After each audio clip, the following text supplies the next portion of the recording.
Number one, what's interesting is that 5 days ago, President Prabowo's first state visit was to Beijing, China.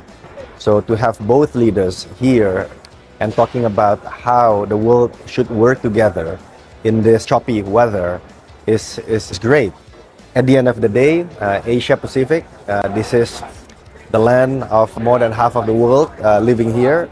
We cannot only talk about few pockets of people doing well, but we need equality.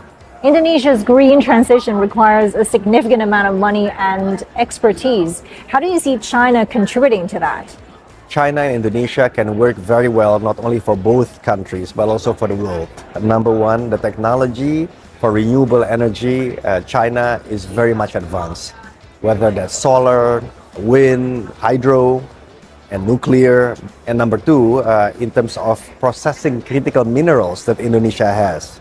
Nickel is just one example. With China technology of this smeltering to make it much more value-added products.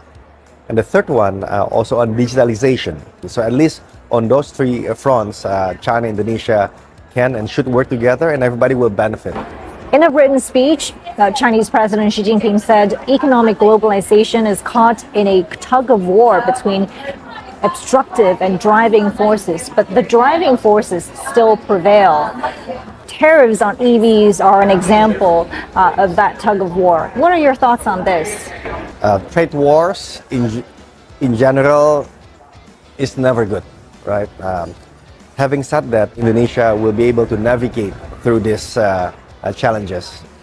Number one, the China Plus One strategy, so that they can take advantage of what Indonesia has to offer, from the critical minerals below the ground and then the renewable energy potential above the ground while protecting the biodiversity. And number two, the trade of Indonesia to China, for example, they still have a long way to go.